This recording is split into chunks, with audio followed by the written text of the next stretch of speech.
Alors, il y a plusieurs précautions. Il faut avoir conscience que quand on est DG ou des DGA, il faut intégrer la dimension politique dans son action professionnelle. Si on ne fait pas ça, si on n'est qu'un fonctionnaire d'exécution, et je ne demande pas de respect à l'égard des fonctionnaires d'exécution, on n'est pas payé pour ça. Donc il faut intégrer la dimension politique, considérer qu'on a un rôle de conseil, d'expertise avant les prises de décision politique, de mise en œuvre de la décision politique, d'évaluation de la décision politique. On est là pour construire, voire co-construire le projet des gens qui ont la légitimité démocratique. Mais attention, deuxième précaution, nous ne sommes pas élus. Nous ne décidons pas à la place de l'élu et nous devons respecter strictement leur légitimité démocratique. Ça, c'est la condition de la longévité sur l'emploi et c'est vrai en toute période. Et puis, deuxième recommandation, là c'est pour chacun. Sachons nous auto-évaluer. Nous auto-évaluer avec une grille d'analyse sur notre relation avec l'autorité territoriale, avec l'exécutif, avec les membres de l'équipe de direction, avec la directrice de cabinet. Il faut savoir être lucide en tout temps et ne pas craindre de discerner des signes d'amorce de crise. Parce que si ça se produit, il faut agir.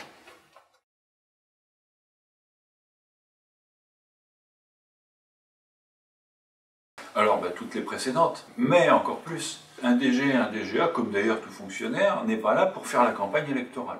Il n'est pas là pour aller coller des affiches, ça c'est caricatural.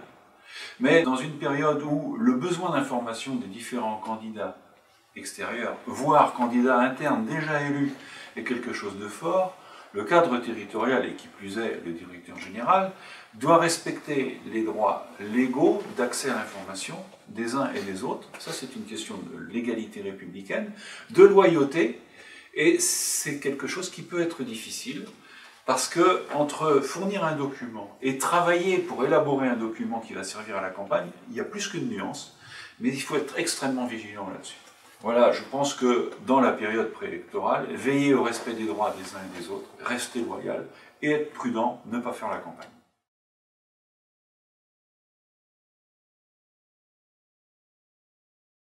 Là, c'est un peu comme la première partie.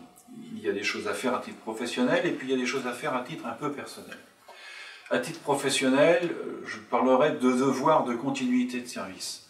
Le DG, les DGA, l'équipe de direction, a une obligation de favoriser l'arrivée des nouveaux élus, la mise en place du nouveau mandat. Peut-être que c'est une porte qui est déjà ouverte, que je suis en train d'enfoncer, mais pour autant, il faut s'y préparer. Parce que quand les élections arrivent, il faut être capable de présenter l'organisation, présenter les moyens. Il faut être capable d'expliquer les modalités de fonctionnement interne au service, la relation entre les élus et les services, voire même être capable de justifier les choix qui ont été faits dans le passé, sans par autant faire du conformisme politique, mais les justifier.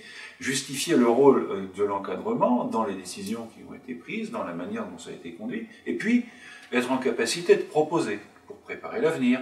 Nous en sommes là, nous pourrions aller là, voilà moi ce cadre, ce que je propose. Et puis, en tout temps, avant, après, ne pas rester seul. Ne pas rester seul, c'est être en capacité, je dirais bien, d'adhérer au syndicat national des directeurs généraux, et puis surtout de discuter avec les collègues pour participer à un échange qui va nous permettre d'objectiver notre propre situation. Parce que nous sommes de toute façon dans une situation d'équilibre précaire, et il faut rester vigilant en tout temps.